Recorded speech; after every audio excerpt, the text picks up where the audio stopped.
إن الحمد لله نحمده ونستعينه ونستغفره ونعوذ بالله من شرور أنفسنا ومن سيئات أعمالنا من يهده الله فلا مضل له ومن يضلل فلا هادي له وأشهد أن لا إله إلا الله وحده لا شريك له وأشهد أن محمدا عبده ورسوله يا أيها الذين آمنوا اتقوا الله حق تقاته ولا تموتن إلا وأنتم مسلمون يا أيها الناس اتقوا ربكم الذي خلقكم من نفس واحدة وخلق منها زوجها وبث منهما رجالا كثيرا ونساء واتقوا الله الذي تساءلون به والأرحام إن الله كان عليكم رقيبا يا أيها الذين آمنوا اتقوا الله وقولوا قولا سديدا يصلح لكم أعمالكم ويغفر لكم ذنوبكم ومن يطع الله ورسوله فقد فاز فوزا عظيما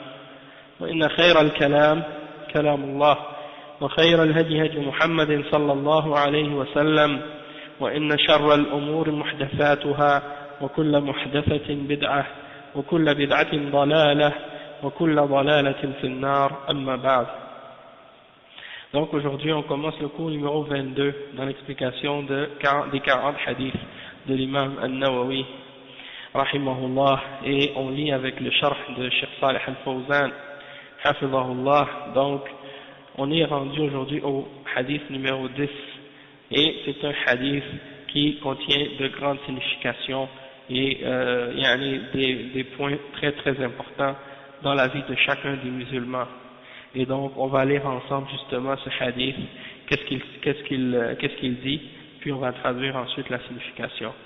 عن أبي هريرة رضي الله عنه قال قال رسول الله صلى الله عليه وسلم أيها الناس إن الله طيب لا يقبل إلا طيبا وإن الله أمر المؤمنين بما أمر به المرسلين فقال يا أيها الرسل كلوا من الطيبات واعملوا صالحا إني بما تعملون عليم وقال يا أيها الذين آمنوا كلوا من طيبات ما رزقناكم ثم ذكر الرجل يطيل السفر أشعث أغبر يمد يديه إلى السماء يا رب يا رب ومطعمه حرام ومشربه حرام وملبسه حرام وغذي بالحرام فأنى يستجاب له رواه مسلم.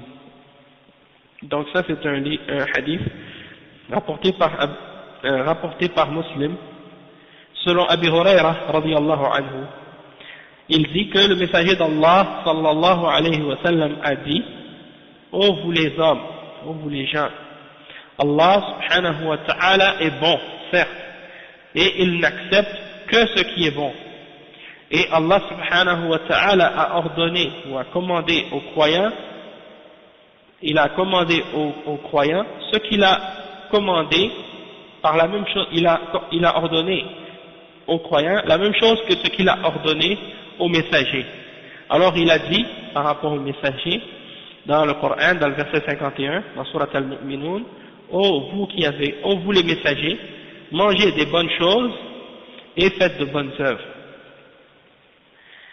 Et je suis certes connaissant de ce que vous faites. Et il a dit au sujet des croyants, dans Surat Al-Baqarah, le verset 172, ô vous qui avez cru, mangez des bonnes choses de ce que nous vous avons donné comme subsistance. Donc, ça c'est les deux versets que le prophète sallallahu alayhi wa sallam a mentionnés. Puis après il a parlé par la suite au sujet d'un homme qui fait un long voyage. Et il est tout dépeigné, il est plein de poussière, hein, donc ça veut dire qu'il est dans son voyage, c'est un voyageur, un vrai voyageur. Il lève ses mains vers le ciel, puis il fait un dua, il dit: ô Seigneur, Ya Rab, Ya Rab. Tandis que, qu'est-ce qu'il mange, c'est du haram, qu'est-ce qu'il boit, c'est du haram, qu'est-ce qu'il porte sur lui, c'est du haram, et donc tout ce qu'il a, c'est haram. Comment pourrait-il être exaucé? Comment celui-là pourrait-il être exaucé? Donc, on va voir qu'est-ce que ça signifie ce hadith, et on va voir que, masha'Allah, c'est un des hadiths qui fait peur, hein? C'est un des hadiths qui fait peur lorsqu'on l'entend, hein, justement parce que on craint justement que nos invocations ne soient pas exaucées par Allah subhanahu wa ta'ala, et donc de savoir qu'est-ce qui est nécessaire, qu'est-ce qu'il faut faire pour que Allah subhanahu wa ta'ala exauce nos invocations. Donc le cheikh il explique, il dit, Cheikh Al-Fawzan hafizahullah, il dit قوله إن الله طيب لا يقبل إلا طيبا. في هذا الحديث وصف الله جل وعلا أو وصف الله بأنه طيب، أو وصف الله يعني الرسول صلى الله عليه وسلم وصف الله سبحانه وتعالى بأنه طيب، فهو سبحانه وتعالى طيب بمعنى أنه منزه عن النقائص والعيوب، فهو طيب في ذاته وفي أسمائه وصفاته وفي أوامره ونواهيه، فهو طيب من كل الوجوه سبحانه وتعالى، لا يتطرق إليه نقص، ولذلك لا يقبل من الأعمال والأقوال والمقاصد إلا ما كان طيبا، فلا يقبل الخبيث من الأقوال والأعمال والمقاصد، فلا يقبل إلا الطيب، كما قال تعالى إليه يصعد الكلم الطيب، فهو لا يقبل إلا الكلام الطيب والعمل الطيب، ولا يقبل من الصدقات إلا ما كان من كسب طيب.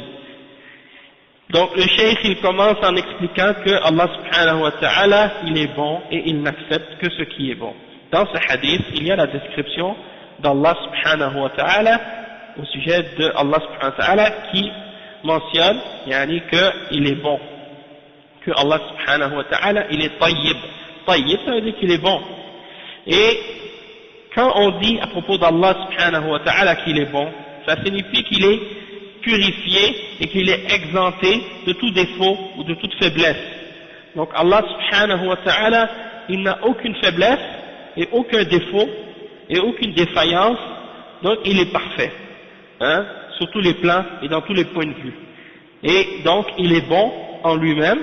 Allah subhanahu wa ta'ala est bon en lui-même, il est bon dans ses noms, il est bon dans ses attributs, il est bon dans ses ordonnances, dans ses ordres, et il est bon dans ses interdictions.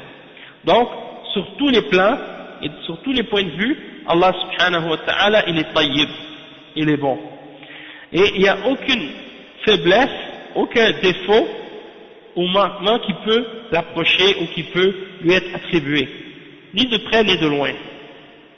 Et c'est pour cette raison que Allah subhanahu wa ta'ala, il n'accepte que ce qui est bon de nos actions, de nos paroles et de nos intentions. Donc, Allah subhanahu wa ta'ala n'accepte pas du tout le mauvais, tout ce qui est mauvais, tout ce qui est khabith, tout ce qui est sale, tout ce qui est mauvais, Allah subhanahu wa ta'ala ne l'accepte pas. Que ce soit des paroles, que ce soit des actions, que ce soit des intentions. Wa alaykum salam wa rahmatullahi wa barakatuh. Allah subhanahu wa ta'ala n'accepte que ce qui est bon. Comme Allah subhanahu wa ta'ala il dit dans le verset 2 dans Surat Fatir, ilayhi yas'adul kalimu tayyib, c'est vers lui que monte la bonne parole. فهو لا يقبل إلا الكلام الطيب. Donc Allah subhanahu wa ta'ala n'accepte que la parole qui est bon. Et il n'accepte des sadaqat, des aumônes ou des charités qu'on donne, que ce qui est bon. Et que ce qui est obtenu d'un métier qui est bon, qui est bon, et non pas un métier qui est mauvais. Et le cheikh il dit أما الخبيث فإنه لا يقبله سواء كان خبيثا بمعنى الرديء كما قال تعالى ولا تيمموا الخبيث منه تنفقون أو كان خبيثا في ذاته كالميتة والخمر والخنزير أو خبيثا في مكسبه كالربا والرشوة والقمار وغير ذلك، فالخبيث إما أن يكون خبيثا في ذاته وإما أن يكون خبيثا في مكسبه وطريق الحصول عليه، فمهما تصدق الإنسان من كسب خبيث فإن الله لا يقبله، وكذلك لا يقبل العمل إلا إذا كان طيبا بمعنى أن يكون خالصا لوجه الله عز وجل ليس فيه شرك ولا رياء يقصد صوابا على سنة رسول الله صلى الله عليه وسلم ليس فيه بدعة ولا خرافة وإنما هو على وفق السنة فهذا العمل أو فهذا هو العمل الطيب الذي يتقبله الله سبحانه وتعالى. وكذلك القول الطيب من ذكر الله كالتسبيح والتهليل والتكبير، وكذلك الطيب من الأمر بالمعروف والنهي عن المنكر والدعوة إلى الله والنصيحة، كل هذا من الكلم الطيب الذي يتقبله الله ويرفعه سبحانه وتعالى. قال تعالى إليه يصعد الكلم الطيب. Donc le cheikh explique par la suite, il dit en ce qui concerne qu'est-ce qui est mauvais, Allah subhanahu wa ta'ala ne l'accepte pas, peu importe que ce soit quelque chose de mauvais dans le sens que il est pas bon, il est laid ou il est mauvais, comme par exemple des gens qui vont donner des sadaqat, mais quand ils donnent des choses aux gens, ils donnent seulement les restes, ou ils donnent seulement les choses qu'ils ne veulent plus parce qu'elles sont plus bonnes. Hein? Il y a des gens comme ça, ils veulent se débarrasser de qu'est-ce qu'ils possèdent. Wa alaykoum salam wa rahmatullah. Il y a des gens qui veulent se débarrasser comme ça de ce qu'ils possèdent, puis au lieu de donner le bon aux gens, ils donnent ce que eux-mêmes n'accepteraient pas si on leur donnait. Ça c'est pas correct. Allah subhanahu wa ta'ala n'accepte pas ça. Wa alaykoum salam wa rahmatullah. Inna Allah tayyibun la yaqbalu illa tayyibah. Allah subhanahu wa ta'ala il est bon et il n'accepte que ce qui est bon. Et c'est pour ça qu'il mentionne le verset 267 dans Surat Al-Baqarah, وَلَا تَيَمَّمُوا الْخَبِيثَ مِنْهُ تُنْفِقُونَ. Donc, et ne donnez pas qu'est-ce qui est mauvais hein, en sadaqa, que vous donnez comme infaq, yani.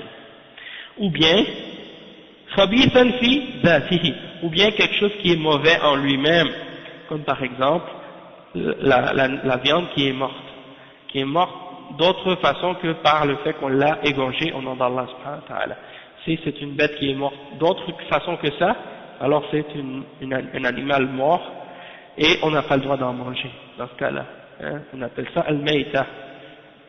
Ok, une bête qui a été, soit qu'elle est morte par un accident, tuée par une autre bête ou autre, on n'a pas le droit d'en manger si elle n'a pas été tuée selon la façon qui est enseignée par la charia, ou si elle a été tuée par un mouchrik, autre qu'un juif ou qu'un chrétien ou qu'un musulman, on n'a pas le droit d'en manger. C'est-à-dire les juifs et les chrétiens sont des mouchriquines, mais Allah subhanahu wa ta'ala nous a permis de manger leur viande, eux sont une exception.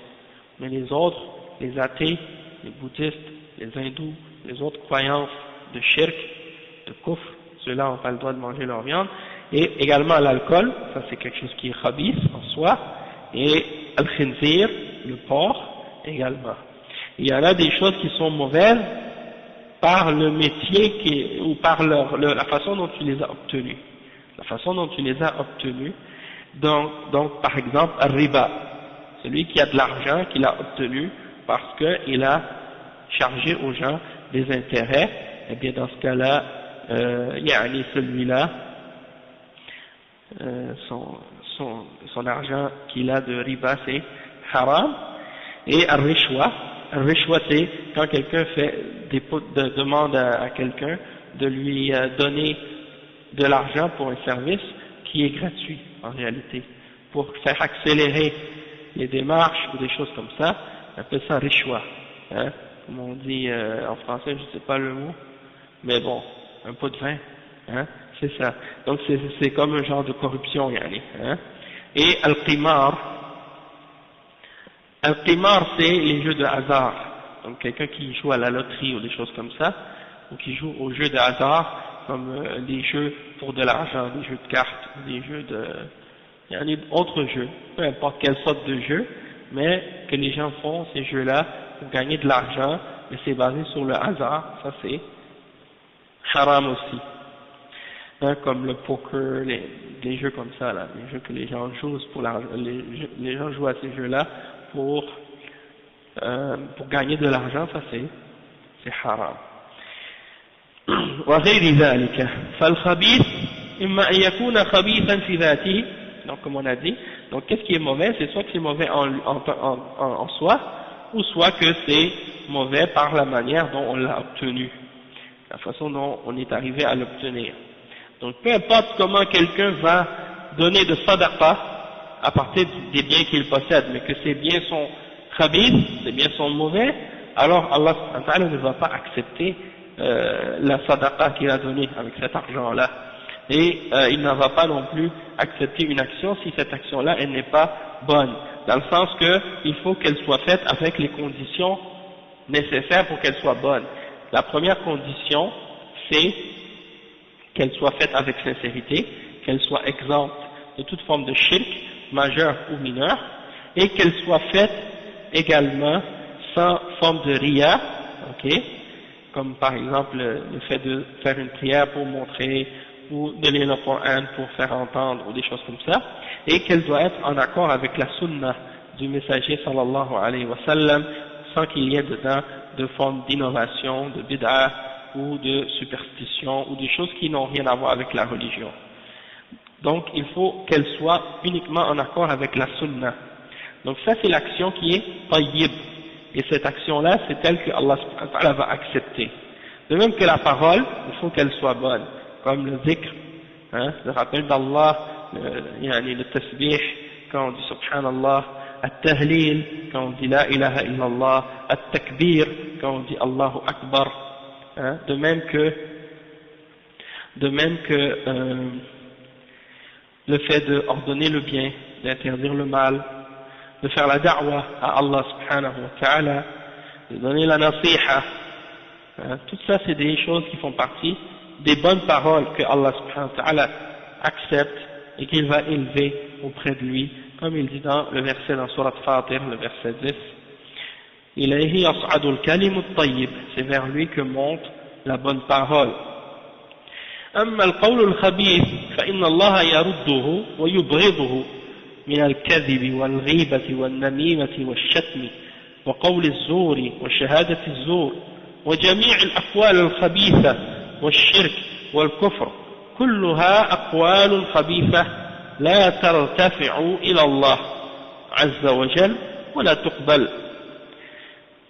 Le cheikh il dit en ce qui concerne les mauvaises paroles, qu'est-ce qui est mauvais, pas seulement les paroles mais tout ce qui est mauvais en général, mais en particulier les mauvaises paroles, Allah subhanahu wa ta'ala les déteste, comme les mensonges, de parler dans le dos, de répandre des fausses rumeurs, d'insulter les gens, de dire des grossièretés, de dire des mauvais mots, de dire des faux témoignages, de dire tout ce qui est mauvais, de chanter, de faire des chansons, des choses comme ça, ou bien il y en a qui font du rap maintenant, ça rentre dans le zour aussi. De même que toutes les choses qui sont mauvaises, toutes les paroles qui sont mauvaises, que ce soit le shirk ou le kufr ou toute autre parole mauvaise, cette parole-là, elle n'est pas remontée à Allah subhanahu wa ta'ala, et Allah subhanahu wa ta'ala ne va pas l'accepter.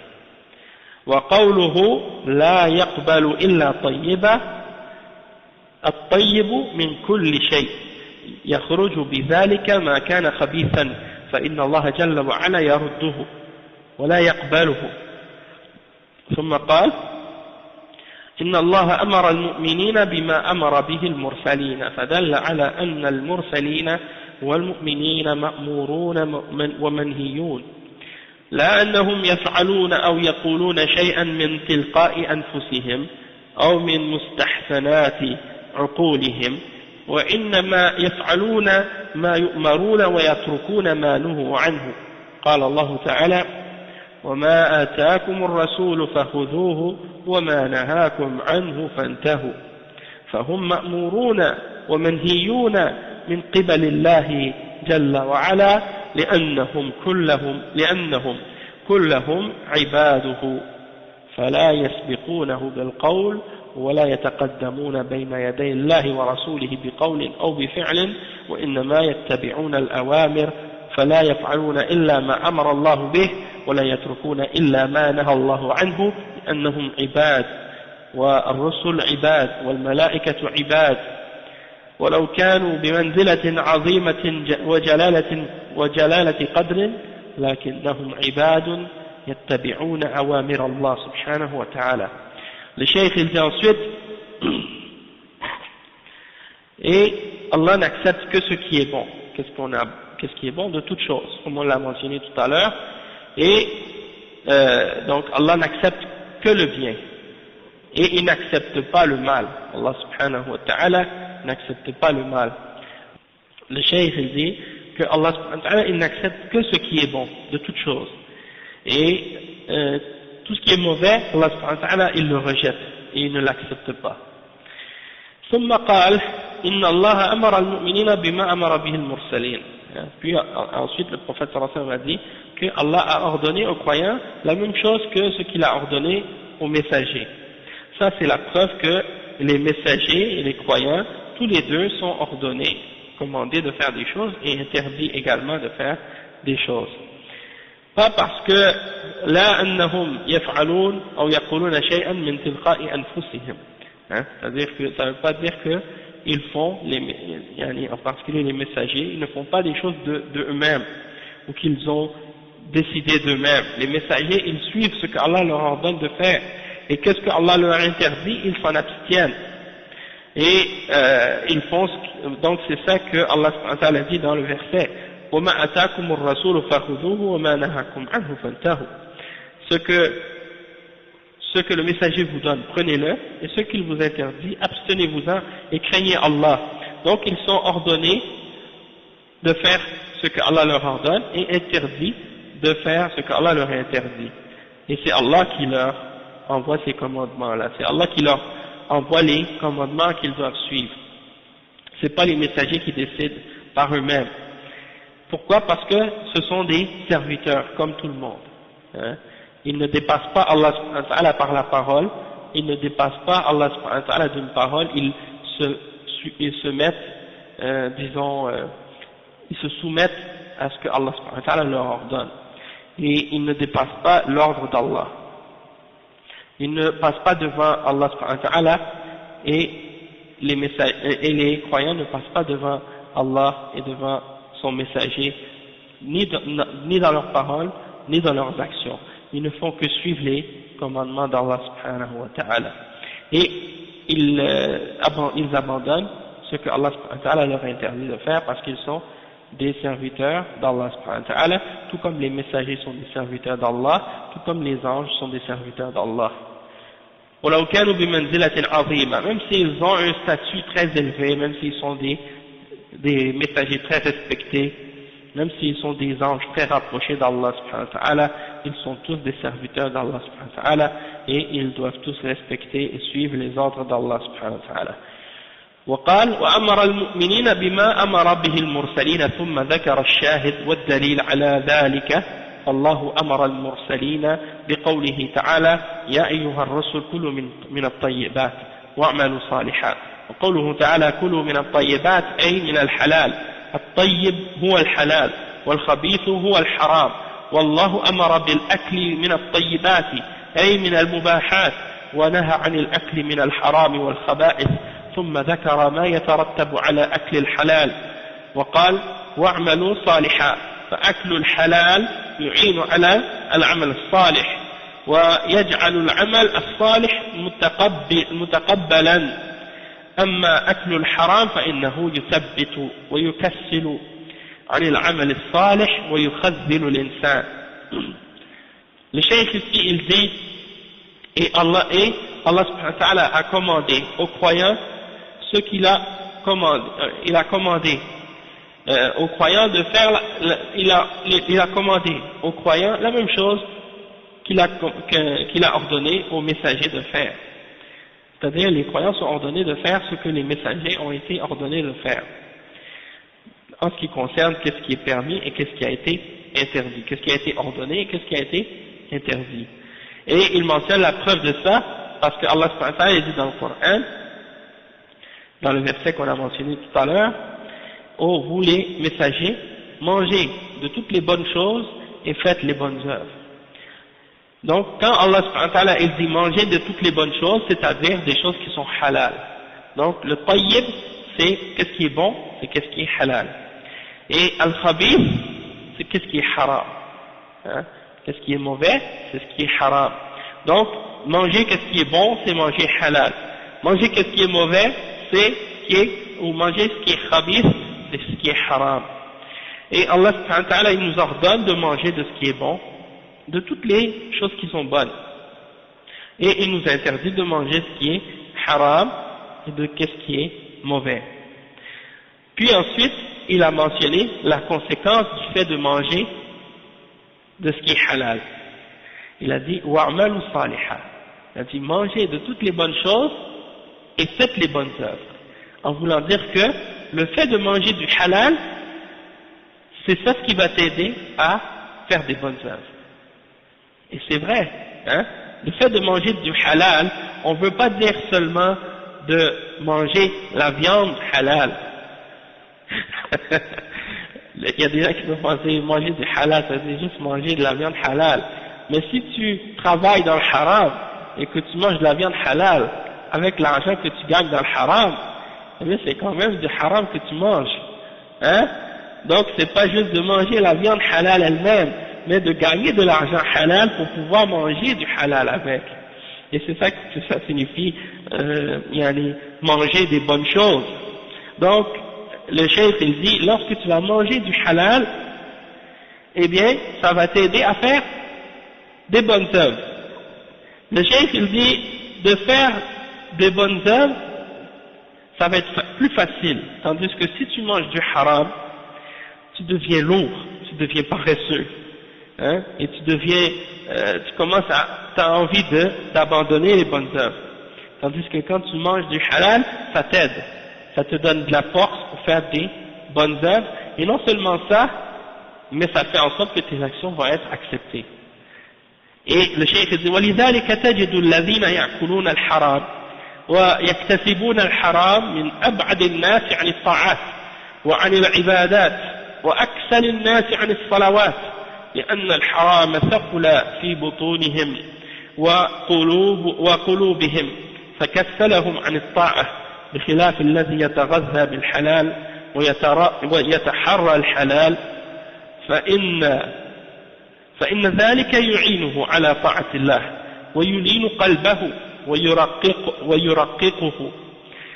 Le cheikh il dit, et c'est pour cette raison-là que tu vas trouver que les gens qui mangent des choses qui sont haram, soit qu'ils mangent le haram lui-même, ou soit qu'ils gagnent leur argent par quelque chose de haram, sont les gens les plus loin des bonnes œuvres.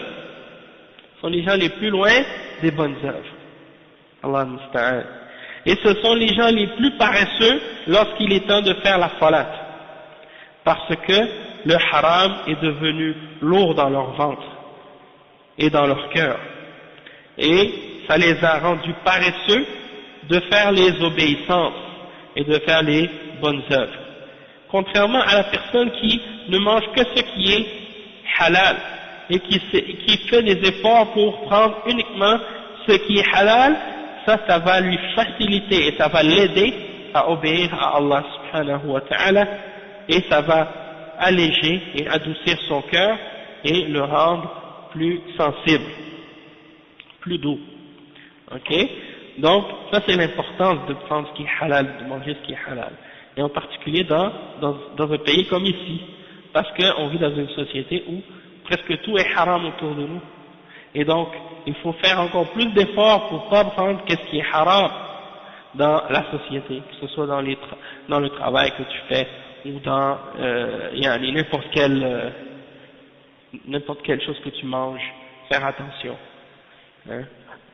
Et puis on voit qu'il y a des musulmans, ils ne prennent aucune considération, aucun effort à chercher. Peut-être que si tu leur demandes de manger du porc ou si tu leur présentes du porc, ils vont refuser, ils vont dire non, ça c'est haram. Mais si tu lui dis d'aller travailler dans une manufacture où on emballe le porc, et on le met dans les boîtes, ils vont accepter. Ils disent ah je le mange pas. C'est pas grave si tu le manges pas, du moment que tu aides la compagnie à vendre du porc et à produire du porc et à l'envoyer dans les magasins pour que les gens l'achètent et le mangent, eh bien tu es un des complices dans le péché que les gens vont faire. Hein? C'est pas seulement celui qui met le porc dans sa bouche et qu'il mange, c'est pas celui seulement qui boit l'alcool, qui met ça dans son verre, qui le boit. Toi, si tu travailles dans une compagnie qui vend de l'alcool, ou bien qui produit de l'alcool, ou qui le met dans la bouteille, ou qui le transporte, ben, tu es un complice dans le haram. C'est pas juste l'action elle-même. Hein? Et donc c'est pour ça que le musulman, il a une conscience très sensible par rapport à tout ce qu'il fait, par rapport aux endroits où il travaille. Il a un sens de la morale et un sens du respect des lois d'Allah subhanahu wa ta'ala très développé. Il ne va pas accepter n'importe quel emploi juste pour faire de l'argent. Il doit être méticuleux dans le choix du travail qu'il va faire pour être certain que la compagnie pour laquelle il travaille n'est pas en train de produire ce qui est haram ou d'encourager le haram ou de faire ce qui est haram. Donc tout ça c'est des choses importantes à comprendre. Naam. Ensuite, le cheikh il dit قوله تعالى إني بما تعملون عليم وفي هذا تحذير للإنسان أن يخل بعمله أو يتظاهر بالعمل والإخلاص وباطنه بخلاف ذلك فإن الله تعالى عليم بما هو عليه لا يروج عليه البهرج والكذب ولا ينطلي عليه الظاهر مع خبث الباطن وإنما هذا في حق الناس الذين لا يعلمون إلا الظاهر أما الباطن فلا يعلمه إلا الله سبحانه وتعالى. Le cheikh il dit qu'à la fin de ce verset, Allah subhanahu wa ta'ala il dit inni bima ta'maluna alim, c'est-à-dire je suis certes connaissant de ce que vous faites.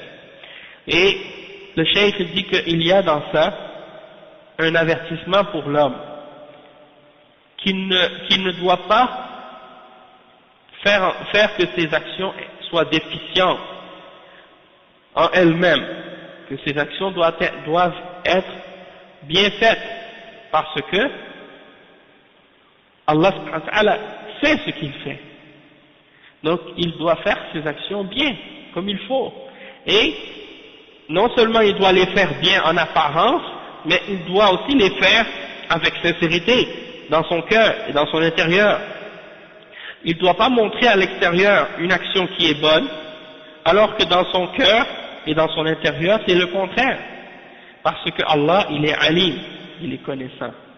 Ça veut dire qu'il sait exactement ce que tu as dans le cœur. Tu ne peux pas le tromper, tu ne peux pas lui mentir, tu ne peux pas lui faire paraître quelque chose alors qu'à l'intérieur de toi c'est mauvais.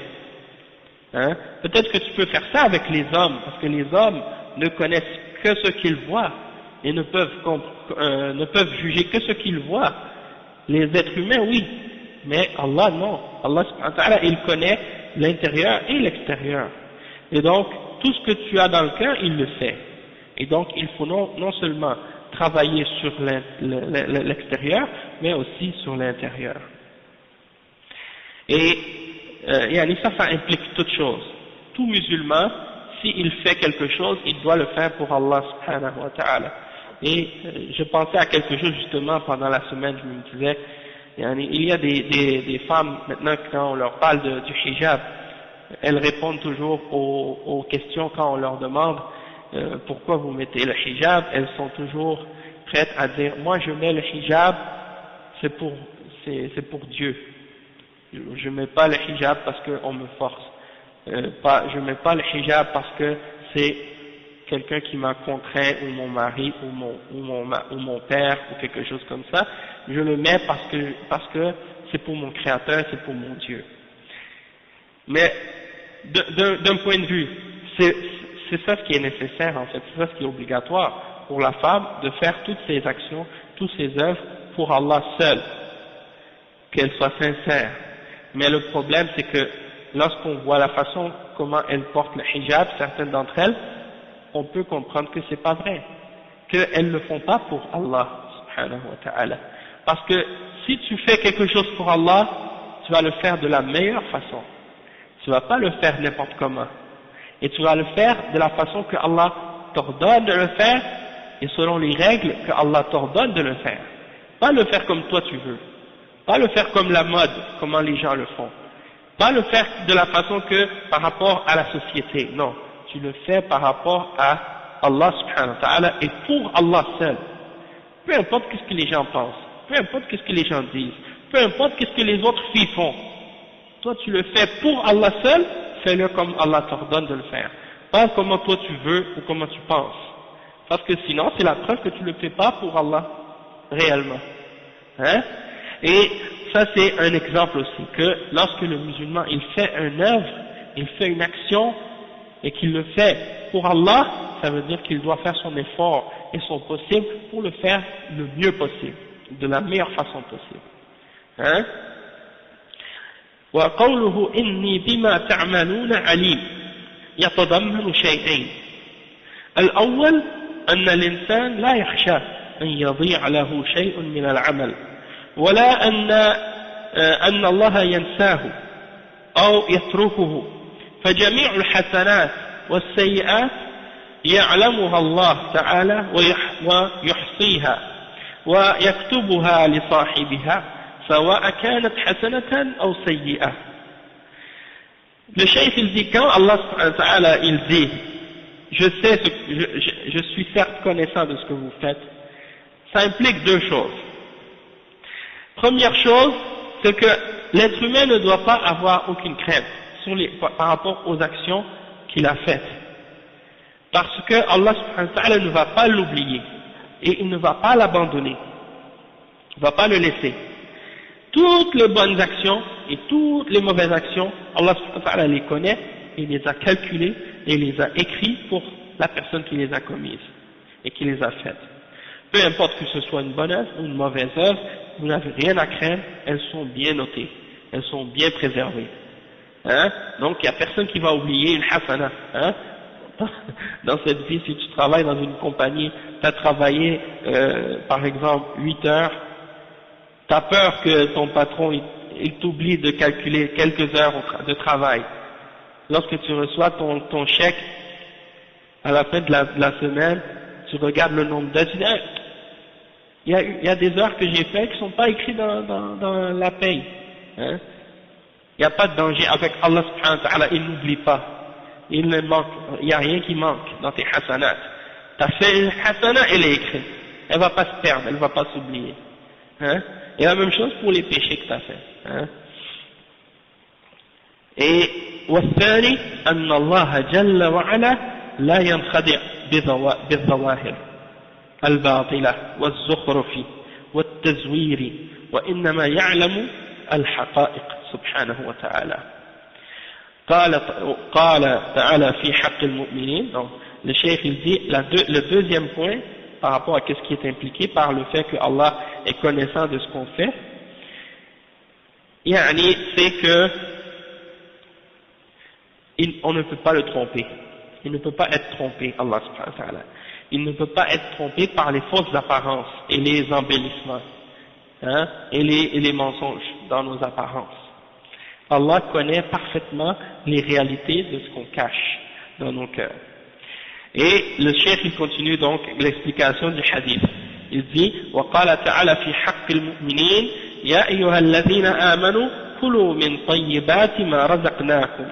هذا أمر من الله جل وعلا بالأكل من الطيبات وهي المباحات، الطيب في ذاته والطيب في مكسبه والحصول عليه، فقوله كلوا هذا أمر من الله تعالى بإباحة الطيبات لنا. قال تعالى ويحل لكم الطيبات ويحرم عليكم الخبائث، فقوله كلوا من الطيبات أو كلوا من طيبات ما رزقناكم يتضمن النهي عن أكل الخبائث. Donc le cheikh il dit, Allah subhanahu wa ta'ala a dit par rapport aux croyants, ô vous qui avez cru, mangez de toutes les bonnes choses et mangez de toutes les bonnes choses que nous vous avons données comme subsistance. Ça c'est un ordre de la part d'Allah subhanahu wa ta'ala de sa part pour qu'on mange des bonnes choses. Et les bonnes choses, ce sont les choses qui sont mubah, Qu'est-ce que ça veut dire mubah? Ça veut dire qu'est-ce qui est permis, hein? Qu'est-ce qui est licite. Al-mubah, c'est, si tu le fais, tu vas pas être puni, et si tu le fais pas, si tu le fais, tu n'es pas récompensé, et si tu le fais pas, tu vas pas être puni. Al-mubah, c'est qu'est-ce qui est pas interdit ni ordonné, qu'est-ce qui est neutre, disons, hein? C'est ça. Mais parce que qu'est-ce qui est halal, c'est qu'est-ce qui a été déclaré halal, c'est comme qu'est-ce qui est mubah, mais bon, disons qu'est-ce qui est permis, oui, ça va être plus clair. Mais moi, je donnais le mubah dans le sens des ulama de usul al-fiqh, c'est comme ça qu'ils définissent al-mubah. Parce qu'ils définissent toujours qu'est-ce qui est obligatoire, qu'est-ce que si tu le fais, tu vas être récompensé, si tu le fais pas, tu vas être puni. Qu'est-ce qui est obligatoire? Qu'est-ce qui est interdit? Si tu le fais pas, tu es récompensé, si tu le fais, tu vas être puni.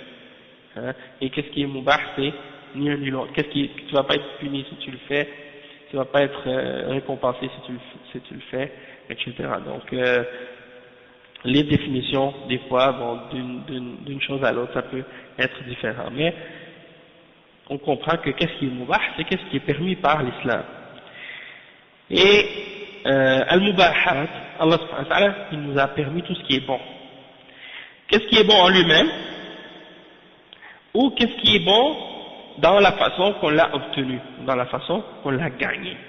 Qu'est-ce qui est halal en lui-même, qu'est-ce qui est halal, on l'a gagné, cet argent-là, par un métier qui est halal, un travail qui est halal, et d'une façon qui est halal. Donc, c'est halal.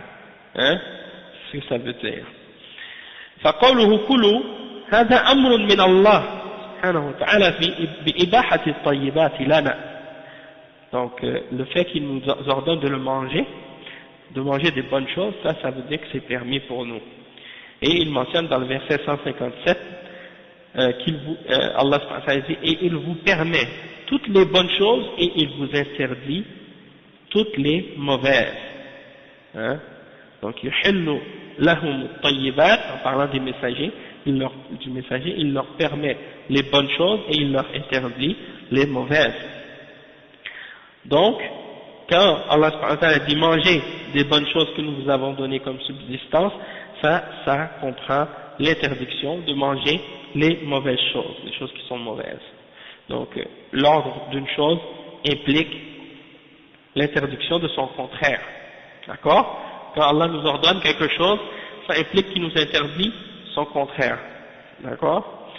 فهذا فيه الرد على الذين يحرمون الطيبات بزعمهم أن هذا من العبادة يظنون أن في تركها أجرا كالصوفية والمتزهدة وهذا من التكلف لأن الله أمر بالأكل من الطيبات والمستلذات والطيب يشمل الطيب الذي هو غير خبيث ويشمل الطيب الذي هو المستلذ من اللحوم والفواكه وأنواع المتعة الطيبة من النساء والملذات المباحة فالإنسان يتناول منها ولا يحرم نفسه لكن من غير إسراف فالذي يتقرب إلى الله بترك المباحات والطيبات هذا متنطع والنبي صلى الله عليه وسلم كان يأكل مما يسر الله له يأكل اللحم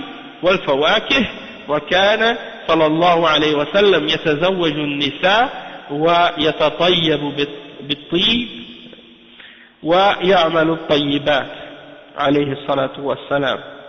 Le cheikh explique, il dit que le fait qu'Allah subhanahu wa ta'ala nous ordonne de manger les bonnes choses, il y a là-dedans une réfutation de ceux qui veulent interdire les bonnes choses et qui prétendent que ça fait partie de l'adoration d'abandonner les bonnes choses.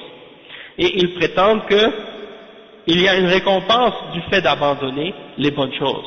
Hein? Il y a des gens comme ça. Ils pensent qu'il faut qu'ils aient la vie difficile le plus possible, de rendre la vie plus dure. C'est ça qui est le mieux. De porter des vêtements qui sont déchirés, ou qui sont sales, qui sont laids, ou bien de ne pas avoir des belles choses, des beaux vêtements, ou bien de ne pas avoir des belles voitures, de pas avoir des belles maisons, de pas avoir une belle épouse ou avoir une épouse même du tout, hein, de manger de la viande, des nourritures qui sont riches et des choses comme ça, ils pensent que ça c'est mauvais. Ils pensent que en abandonnant ces choses-là, c'est quelque chose de bon. Et ça c'est pas vrai, parce que Allah subhanahu wa ta'ala, il nous ordonne de manger des bonnes choses et de prendre des bonnes choses de la vie, ça c'est permis. Donc, il y a des gens, parmi les soufis, hein, il y a des gens qui prétendent être comme on appelle des gens qui sont des mutazahida, ils veulent avoir du zuhd.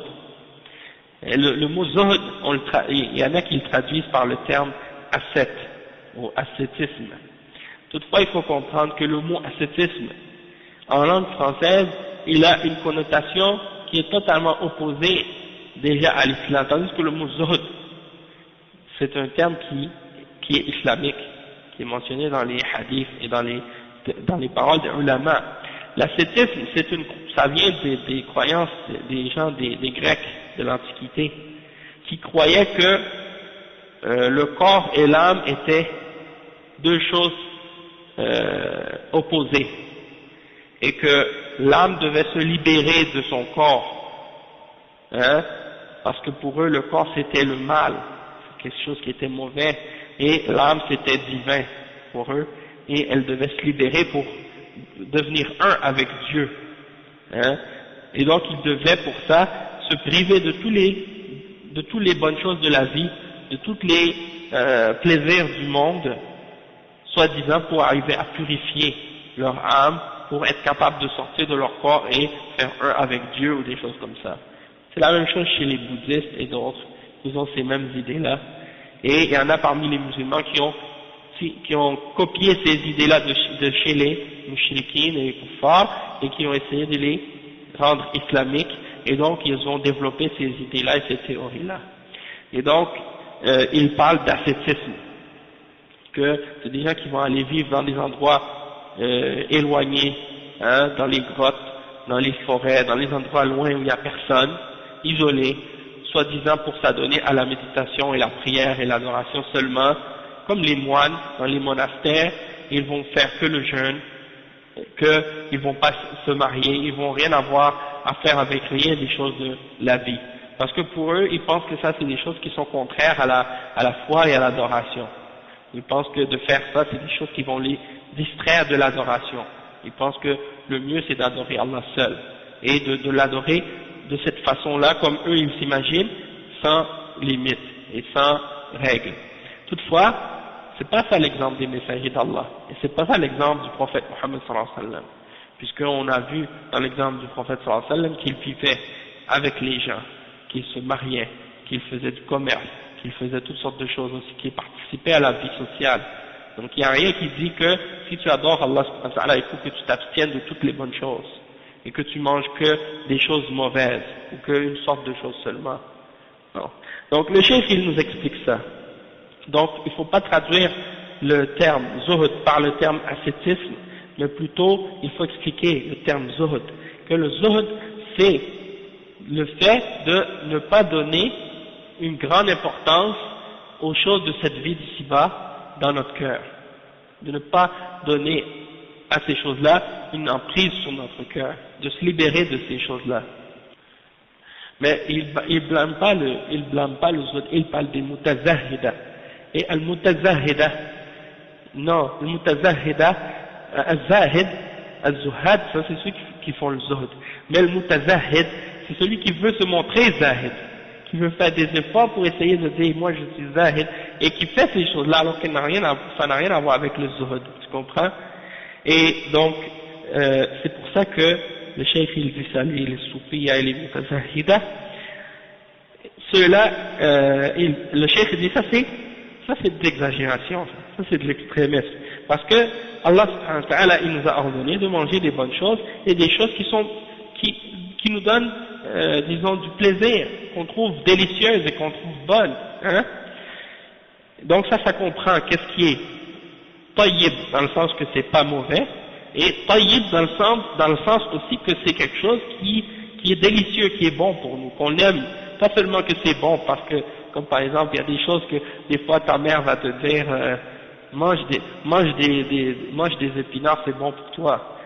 Ouais, dans le sens que c'est bon pour la santé, sauf que toi t'aimes pas le goût, hein. Donc dans ce cas-là, oui, ça c'est bon, mais pas seulement bon dans ce sens-là, bon aussi dans le sens que, yani, c'est bon au goût, tu l'aimes, c'est délicieux, yani, t'as un plaisir à le manger. Donc, comme les viandes, hein, les chairs des animaux, les fruits, et toutes les jouissances bonnes et permises de la vie, comme d'avoir des femmes, des épouses, hein, et d'avoir des rapports charnels avec elles, et tous les plaisirs de la vie qui sont licites, hein, l'être humain a le droit d'en profiter et de les avoir, tant que c'est quelque chose qui est halal. Et on ne doit pas se les interdire à nous-mêmes. Toutefois, il ne faut pas tomber dans l'extrémisme, dans l'exagération ou la luxure. Là, ça, c'est l'exagération, dans ça, c'est pas bon. Et c'est ça que Allah subhanahu wa ta'ala a blâmé dans ces choses de la dunya. De mettre ces choses-là au-devant de ton amour pour Allah, ton amour pour son messager, ton amour pour l'akhirah, pour l'au-delà. Mais tant que tu possèdes ces choses-là, quelqu'un peut être un musulman, un croyant, un mu'min, et avoir toutes les richesses de cette dunya et tous les plaisirs halal de ce monde, et pourtant dans son cœur ça n'a pas plus de place que sa foi et que Allah subhanahu wa ta'ala son messager et que la religion. Et au contraire, il peut faire beaucoup plus de bien avec son argent que celui qui est pauvre. Hein? Donc ça c'est des choses bonnes et Allah subhanahu wa ta'ala ne nous interdit pas ça.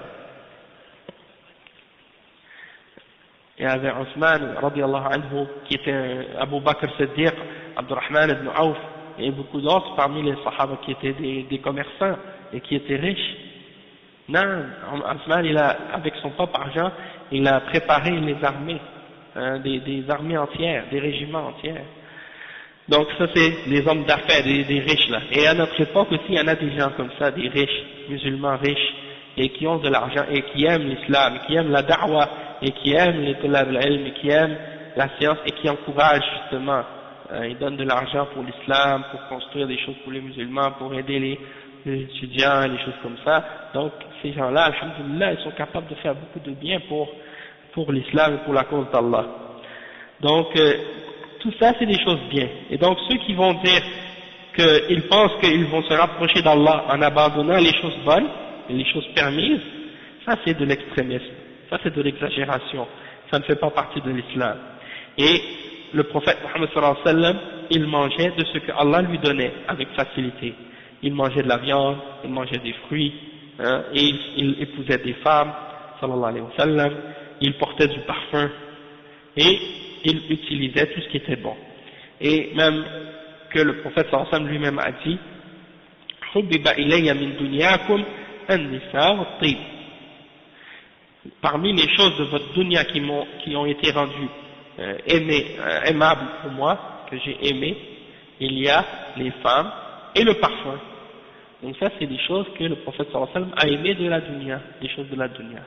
Donc c'est pas interdit d'avoir des épouses et d'aimer le parfum, d'aimer les bonnes choses de cette vie. Hein? Mais toutefois, comme j'ai dit tout à l'heure, sans tomber dans l'excès ou dans l'exagération.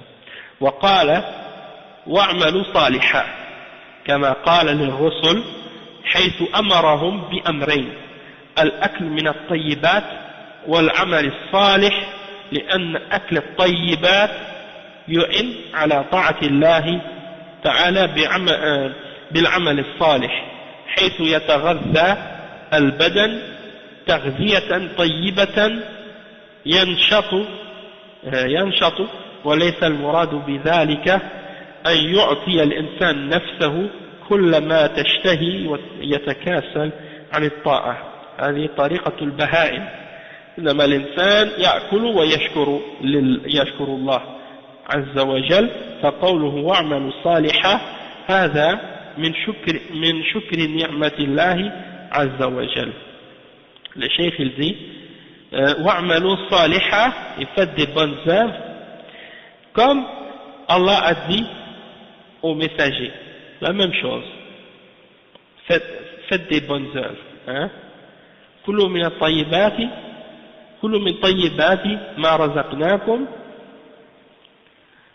Ça c'est pour les croyants. Et qu'est-ce qu'il avait dit au messager? Kulu min at-tayyibati wa'malu salihan. Donc, pour les croyants, il a dit, qu'est-ce qu'il a dit? Il a dit, Ya ayyuhalladhina amanu kulu min tayyibati ma razaqnakum wa'malu salihan. Et faites des bonnes œuvres. La même chose qu'il a dit pour les croyants. Donc, le cheikh il dit, donc il leur a ordonné, comme il a dit au messager, il leur a ordonné deux choses. De manger les bonnes choses et de faire des bonnes œuvres.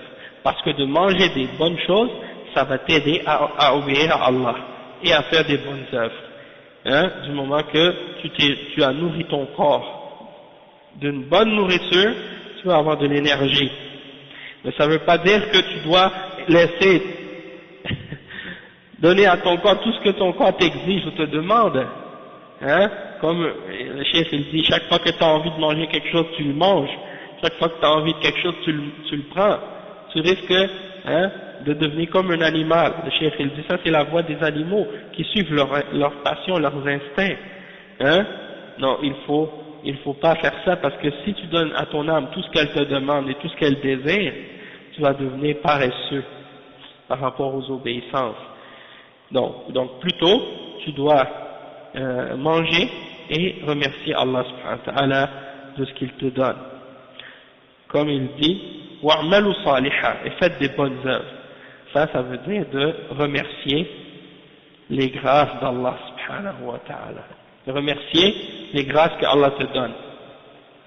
ثم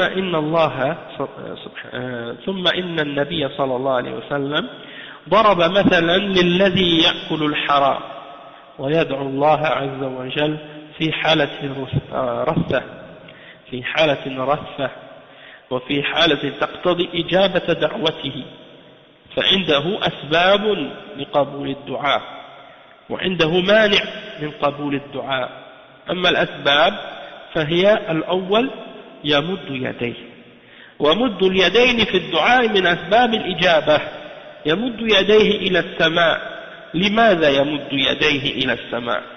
إشارة إلى علو الله سبحانه وتعالى، لأن الله جل وعلا في السماء، وفي هذا مشروعية رفع اليدين في الدعاء. والأصل في الدعاء رفع اليدين إلا ما دل الدليل على أنه لا ترفع فيه الأيدي فلا ترفع.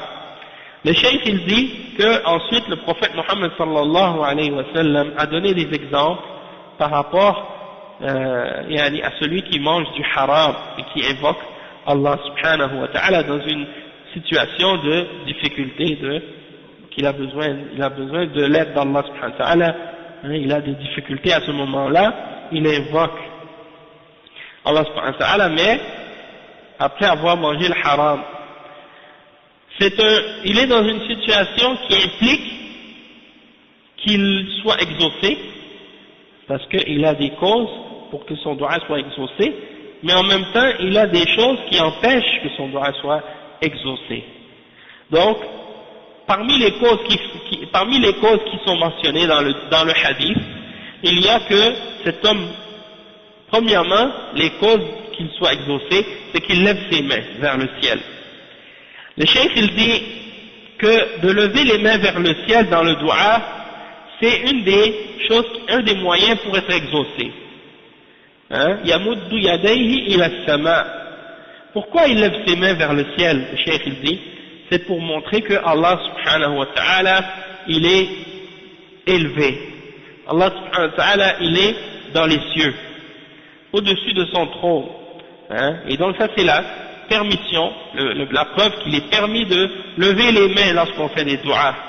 Et la base dans le doigt, c'est qu'on lève les mains, excepté s'il y a une preuve qui indique qu'on ne lève pas nos mains. Alors dans ce cas-là, on ne lève pas nos mains.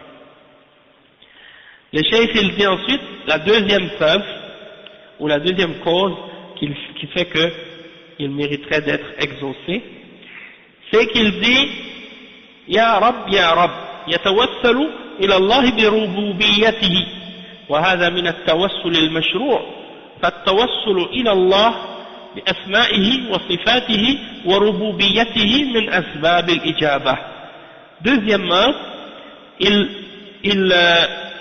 invoque Allah subhanahu wa ta'ala par sa souveraineté en disant ô Seigneur, le fait que Allah est le maître, hein? Et ça c'est une forme de dua qu'on fait qui est permise, d'invoquer Allah subhanahu wa ta'ala en mentionnant ses noms, en mentionnant ses attributs ou en mentionnant sa souveraineté.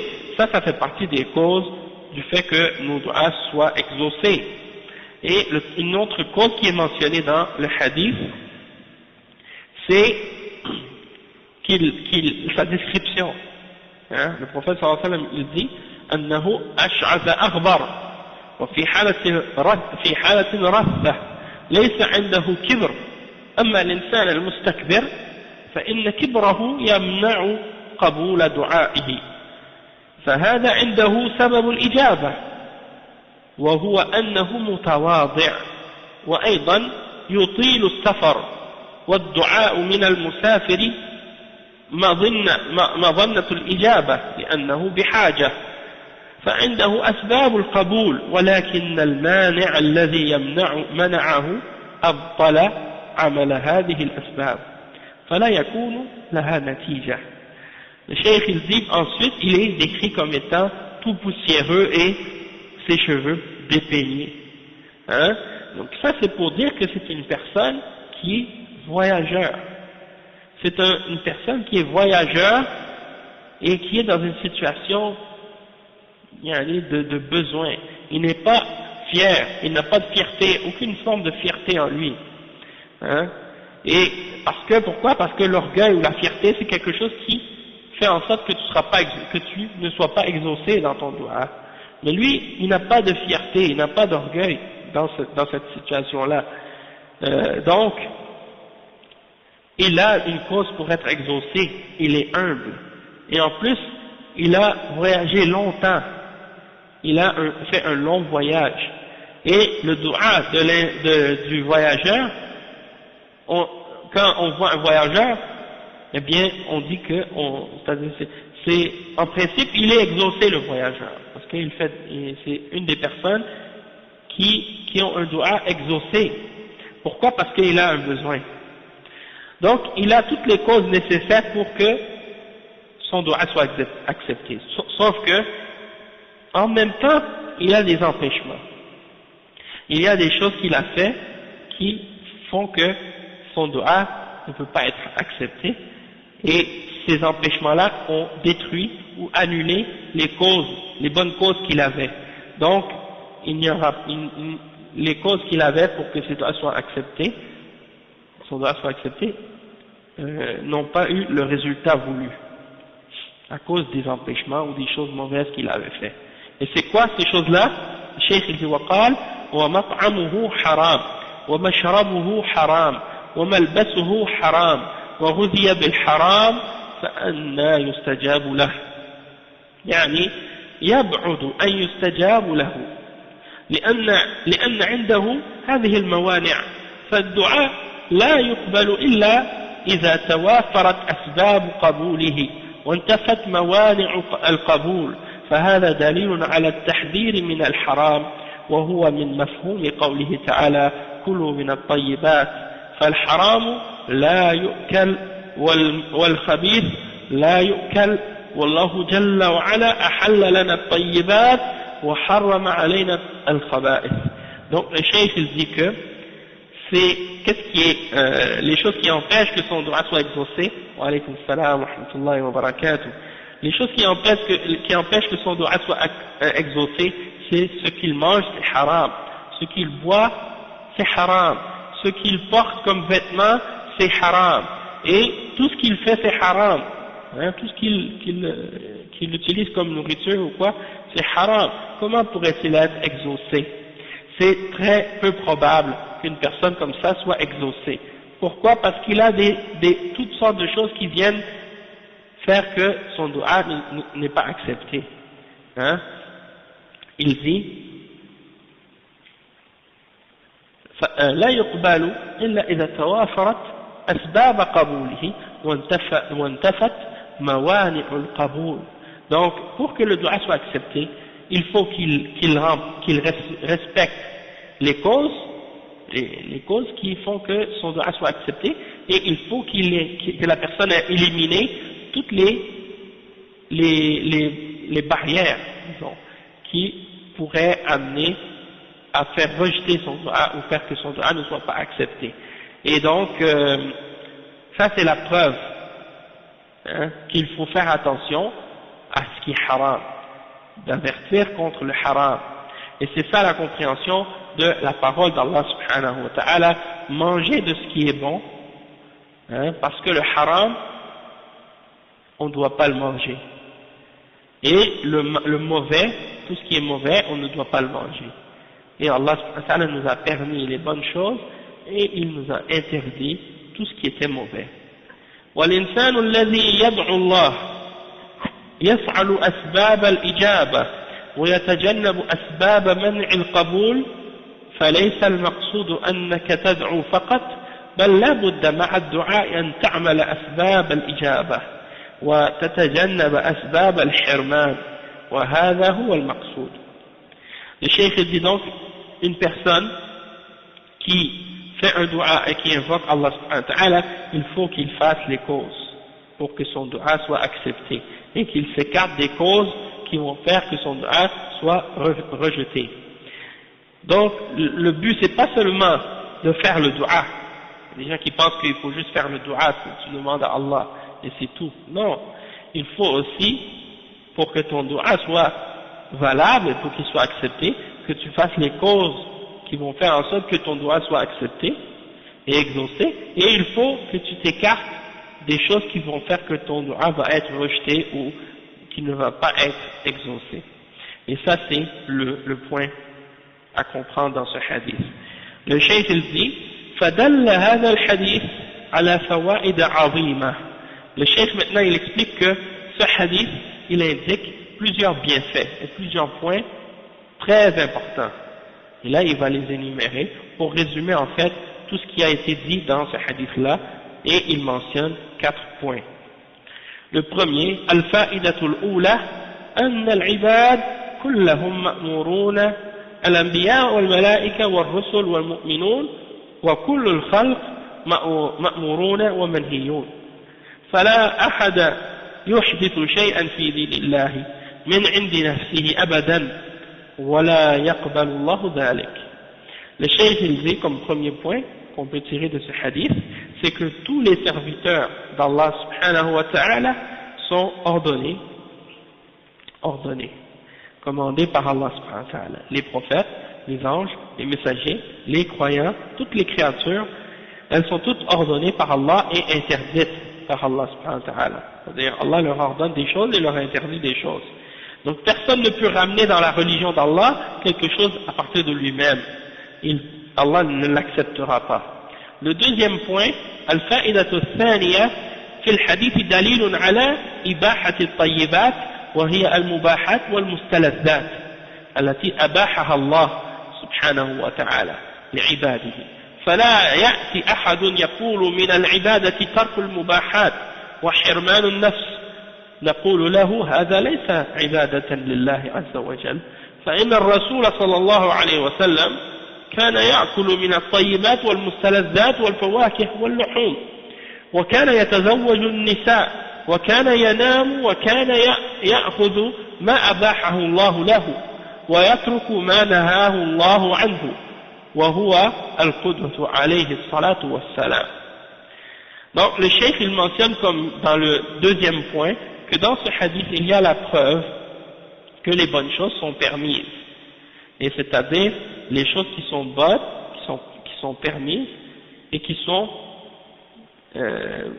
non seulement bonnes en elles-mêmes mais qui sont aussi des choses qui nous donnent du plaisir, des choses qui sont bonnes et qui nous réjouissent aussi et qui nous donnent du plaisir, qui sont savoureuses et délicieuses aussi, que Allah nous a permis. Il y a des gens, parfois, parmi les extrémistes, parmi les gens de bid'a, et je me souviens souvent c'était des choses qu'ils mentionnaient, les takfiriyin et les khawarij, quand il voulait critiquer les ulama de Ahl-Sunnah, hein, qui sont en Arabie Saoudite ou ailleurs, il disait, ah, ça c'est vos ulama à vous, ils sont avec les airs conditionnés dans les maisons, ils ont l'air climatisé, des trucs comme ça. Et il mentionnait ça comme si c'était un blâme. Est-ce qu'il y a quelque chose de haram dans l'islam d'avoir un air climatisé chez soi? Et si tu as les moyens d'en acheter un appareil pour avoir l'air climatisé, est-ce que c'est haram de l'acheter? Hein? Est-ce que c'est haram de l'acheter? Non, c'est quelque chose qui est moubah. Donc pourquoi critiquer ou blâmer quelqu'un pour quelque chose qui est halal? Hein? Et eux ils disent ça des ulama alors qu'ils ne connaissent même pas, ils savent même pas où ils vivent. Et non seulement ça, eux-mêmes, si tu vas chez eux, dans leur maison à eux, ou même si tu vas dans leur maison de ceux qu'ils considèrent eux comme étant des ulama, tu vas voir plus que ça encore, hein, plus que ce qu'ils critiquent les ulama d'avoir chez eux. Donc ça c'est des paroles, des gens faibles, qui ne connaissent rien de la religion, de l'islam, qui blâment les gens pour des choses halal, hein, comme si pour eux, un savant il ne devrait pas avoir quelque chose comme un air climatisé dans sa maison, sinon il ne serait pas un vrai savant. Hein? Est-ce qu'il y a quelque chose dans l'islam qui nous interdit ça? Donc c'est pour ça qu'il faut comprendre que ces gens-là, c'est des gens bêtes, qu'Allah les guide. Et donc, la règle c'est quoi, comme le chef il dit, hein? C'est que si quelque chose, Allah nous l'a permis, si c'est quelque chose qui est halal et qui est bon, alors on a le droit de le prendre. Et la règle c'est quoi? C'est que si tu l'as, alhamdulillah tu le prends, et si tu l'as pas, tu dis alhamdulillah. Hein? Si t'as pas l'air climatisé chez toi, parce que t'as pas les moyens, ou bien parce qu'il y en a pas, et que tu peux pas en avoir, dans ce cas-là tu remercies Allah subhanahu wa ta'ala. Mais si tu as les moyens, et qu'il y en a, et que tu peux en avoir, pourquoi tu vas t'en priver si tu peux en avoir, et si c'est bon pour toi? Hein? Donc il faut pas blâmer les gens pour les choses de bien. Il y a des gens comme ça qui veulent être trop extrémistes, qui veulent interdire les choses halal dans la religion d'Allah subhanahu wa ta'ala. Et ça c'est de l'extrémisme. Allah subhanahu wa ta'ala il nous a pas interdit des choses comme ça. Donc pourquoi toi tu veux l'interdire par toi-même? Pour essayer de dire non, tu dois prendre juste qu'est-ce qui est la vie dure. Hein? Il faut rester dans la chaleur et endurer la chaleur, même si tu peux avoir un air climatisé. Pourquoi? Hein? Allah subhanahu wa ta'ala il nous a pas ordonné ça. Donc, ça c'est des exemples. Et donc, le chef il dit quelqu'un ne doit pas dire que d'abandonner les bonnes choses, ça fait partie de l'adoration, qu'il faut se priver de toute aisance. Hein? Ça fait pas partie de l'adoration. Celui qui pense ça, il s'est trompé. Celui qui pense qu'il faut se priver de l'aisance ou des choses bonnes, alors il n'a pas compris la religion. Ça c'est pas une adoration à Allah subhanahu wa ta'ala, ça c'est une innovation en fait. Il faut imiter les moines, les chrétiens. Le Rasul sallallahu alayhi wa sallam, le prophète Mohammed sallallahu alayhi wa sallam qui est notre exemple, il mangeait des bonnes choses, et des choses qui sont bonnes, de la viande, des fruits, hein, des choses qui sont sucrées, des choses qui sont bonnes à manger, bonnes au goût, et qui sont délicieuses et plaisantes à manger. Et il avait également des épouses, et des fois il se reposait la nuit, il dormait, des fois il priait la nuit. Donc quelqu'un ne doit pas s'abstenir des choses qui sont permises au nom de l'islam, ou dire qu'il veut abandonner ça par adoration ou pour se rapprocher à Allah. Hein? Donc ça c'est une fausse idée. Donc le prophète sallallahu alayhi wa sallam, il faisait ce que Allah lui permettait, il prenait ce qui était bon et il s'abstenait de ce que Allah lui avait interdit. Et c'est notre exemple, c'est lui notre modèle. ففيه الرد على من يزعم أن الزهد هو ترك الطيبات، بل الزهد هو ترك الحرام وترك فضول الأشياء التي لا يحتاج الإنسان إليها. أما الذي يحتاجه الإنسان فهذا تركه ليس من الزهد، وليس الزهد حرمان النفس مما أباح الله لها. Cheikh il dit, il y a la réponse dans ça à ceux qui prétendent que le zuhd c'est d'abandonner les bonnes choses. Au fait, en réalité, non. Le zuhd, c'est pas d'abandonner les bonnes choses. Le zuhd, c'est d'abandonner qu'est-ce qui est haram et d'abandonner l'excès des choses que tu n'as pas besoin. Hein? Mais ce que l'être humain a besoin, ce qui est nécessaire pour lui, ça, de l'abandonner, de le laisser, ça fait pas partie du zuhd. Hein? Le zuhd, c'est pas de se priver de l'aisance ou de ce que Allah nous a permis. الفائدة الثالثة فيه دليل على أن الدعاء لا يقبل إلا إذا توافرت في الدعاء أسباب الإجابة وانتفت موانع الإجابة. Troisième faïda, troisième point, c'est qu'il y a dans ce hadith la preuve que le dua ne sera pas accepté, excepté s'il est fait avec les conditions, qu'il remplit les conditions, c'est-à-dire qu'il y ait les causes pour que le dua soit accepté et qu'il soit exempt des choses qui empêchent que le dua soit accepté, comme on les a mentionnés tout à l'heure. والفائدة الرابعة فيه دليل على أن الحرام يفسد البدن لأنه يغذي تغذية خبيثة فهو يفسد البدن من الناحية المعنوية ومن الناحية الحسية. أيضا فإن هذه المحرمات فيها أضرار وأمراض جسمية والله سبحانه ما حرمها إلا لأن فيها ضررا. انظر مثلا إلى الميتة فقد حرمها تعالى لما فيها من أضرار وأمراض، وكذلك الخمر والمخدرات والدخان والقات كلها أضرار جسمية وأضرار دينية وليس للعباد فيها مصلحة البتة، اللهم إلا إذا اضطر الإنسان ضرورة خشي الموت فله أن يأكل من الميتة بقدر ما يبقي عليه حياته ويكون في هذه الحالة رخصة مباحة بقدر الضرورة.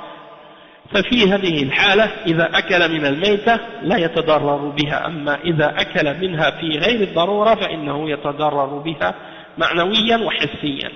فالحاصل أن هذا حديث عظيم ومنهج يسير عليه المسلم في حياته.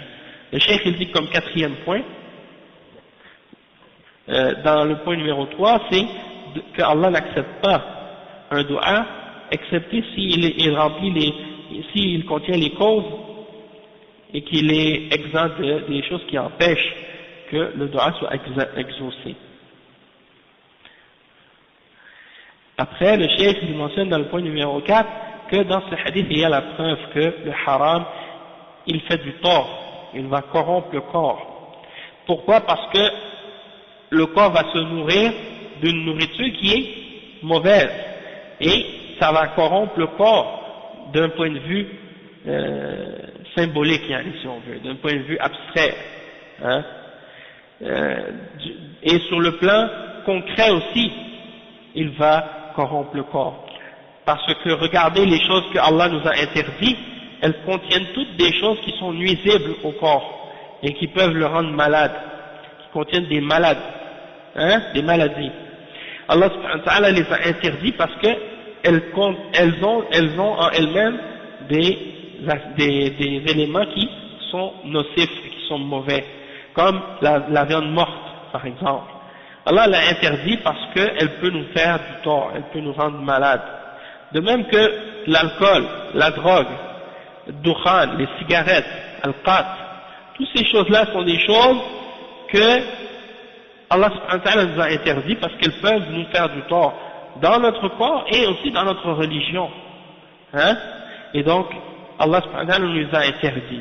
Et il n'y a aucun bienfait dedans pour les serviteurs, excepté peut-être dans le cas de la nécessité où quelqu'un craint pour lui-même la mort. Alors dans ce cas-là, il a le droit de manger de la viande morte, de la quantité qui va lui permettre pour une quantité qui va lui permettre de rester en vie. Alors dans ce cas-là, c'est une permission spéciale qui rend licite le fait de manger une viande morte dans une situation pareille. Mais sinon, c'est haram. En temps général, c'est haram, mais si quelqu'un mange de la viande morte parce qu'il a une nécessité, qu'il craint de mourir, alors dans ce cas-là, ça ne va pas lui nuire, parce qu'il en prend vraiment une petite quantité seulement. Mais celui qui le mange en dehors de cette situation-là, de nécessité, alors là, ça va lui nuire physiquement et aussi physiquement et moralement, si tu veux, spirituellement. Donc, qu'est-ce qu'on peut dire comme pour résumer tout ça, c'est que c'est un grand hadith qui contient des règles pour le musulman, que le musulman doit suivre dans sa vie, et un manhaj à suivre dans sa vie. Et donc, c'est un livre, c'est un hadith vraiment bénéfique et qui fait peur aussi en même temps pour quelqu'un qui prend sa religion au sérieux, parce que on veut tous que notre dua soit exaucée par Allah subhanahu wa ta'ala, et le fait de savoir que les choses qu'on mange et les choses qu'on a, elles ne viennent pas des choses qui sont de sources qui sont bonnes, que Allah risque de les rejeter, de ne pas les accepter, mais ça fait peur, et puis quelqu'un donc va faire des efforts pour purifier sa vie de tout ce qui est mauvais, de tout ce qui est haram. Et s'il a des choses haram dans sa vie, qu'il s'en débarrasse ou qu'il se repente de ces choses-là, puis essayer de nettoyer sa vie justement de ces choses-là pour être capable de pouvoir faire des du'as qui seront exaucés par Allah subhanahu wa ta'ala.